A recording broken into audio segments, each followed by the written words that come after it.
Hey everybody, so what we're doing today is we are going to be trying to fix a stripped spline on the windshield wiper. This would be sometimes the symptom you might have is that one windshield wiper spins while the other does not. And so in this case, that's what happened here. I watched one video on YouTube that said you could try and wrap it with wire and that will help it re-grab. That didn't work for me. It was still slipping and the windshield wiper is not working. So we're going to try another solution here, and I'm going to kind of walk you through those steps. First, I'm going to remove this by taking off this bolt or this nut and then sliding the windshield wiper off. Okay, so if you're looking here, this is what drives the windshield wiper. So you've got these splines that are on this piece right here that go up and down. Those are supposed to grip onto some splines that are on the inside of this, but if you can see on the inside of mine, it is completely stripped and there are no ribs left anymore for it to grab into. So I've came up with a pretty simple solution using stuff from a local hardware store. So when you have the arm off and you're ready to tackle this project, these are the materials you're probably going to want. I'll walk through them. So this is actually what I'm hoping is going to work here. So I bought a 1/2 inch Axel Nut from Home Depot. It's like $1.50 or something like that. And we're going to put this into the arm. And in order to get this into the arm, you're going to have to drill this out with a 9/16 drill bit. And then once that's drilled out to a 9/16, we're then going to insert this and we're going to epoxy it in. I'm using Kwik Weld for steel because it is going to be a metal surface, and I'm hoping that with the coarse grinding or with the coarse tapping of this, and I might sand up this bit a bit. Once I get put together, I'm hoping that should be sufficient. And then I'm actually going to use 2 nickels, one on either side of this for when I clamp it. So I'm going to clamp the nickels on top of it, hoping that that helps me get some good pressure in there, and so that it seals up and adheres pretty well with the Kwik Weld. I do have acetone. That may or may not be necessary for your application. It just depends on how dirty this is. I'm going to clean mine with acetone. Even after I clean it out or tap it with the 9/16 spit, I'm still going to use the acetone to just make sure that the surface is clean and ready for the application of the Kwik Weld. And then I've got a 7/16 drill bit, and that's going to be to tap out the top of this. And then once that's all applied and this is tapped out, the 17/16 drill bit is going to work perfect for the 5/8 or the 3/8 inch nut that goes on for the actual windshield wiper actuator. So this will hopefully, what I'm thinking is that the teeth that are on the existing windshield wiper actuator or the spline, those are going to bite into this material. This is a zinc material, so I'm hoping that when we torque this down, that is going to bite into this material, and then we'll have some good traction versus the stripped material that was in here.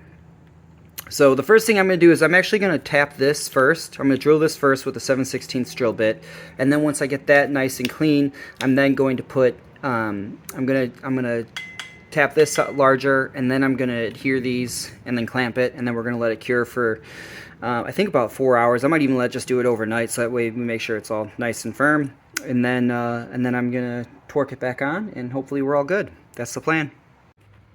So we have now tapped these out. So again, the one on the right, the actual arm, we used the 9/16 spit to drill that out a bit more. So now you see, and I cleaned it up too. So we've got the exposed metal in the inside, and then I tapped this piece to the left with the 7/16 spit, and now I am going to adhere them with the Kwik Weld. So this is our piece, and I applied the Kwik Weld all around the perimeters and on the collar because I'm hoping to adhere this collar to the flange on this arm. So we're going to put this in there and clamp it down now. Just to be clear, we're putting this down on the underside of the arm, so it's inside. Alright, and that is that. So we've got the 2 nickels on the inside, or we got one on the inside and one on the top, and we have clamped it down. I clamped it down very firmly so that way we make sure that there's good surface to surface connection for the adhesion to work. Alright, I just removed the clamp. It's the following morning, and this is looking pretty good. the collar happens to be just the perfect diameter to fit in here, which I didn't mention earlier, but I didn't adjust that or modify it at all. It slid in there perfectly. It's a nice snug fit. This is what it looks like on the other side.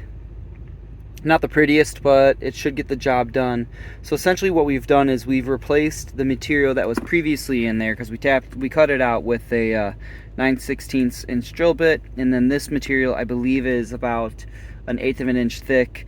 And so basically what we did was just replaced it with a softer material, the zinc.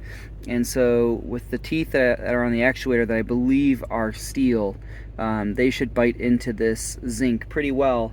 So the next step here is to put this windshield wiper back on, make sure it's aligned properly, and then to torque it down.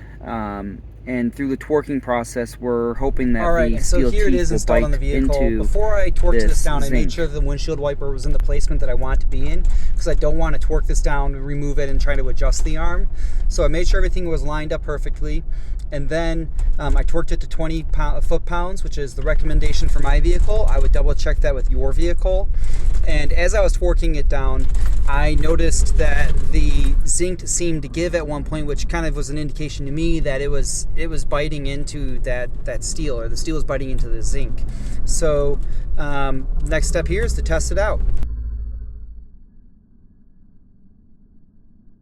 So as you guys just saw there, that simple little solution, albeit it took a little bit of time with the curing of the epoxy, it works. My windshield wipers are working great. I actually just drove my vehicle through a storm for about an hour, and I had zero slippage with the windshield wiper. So I hope you found this video beneficial.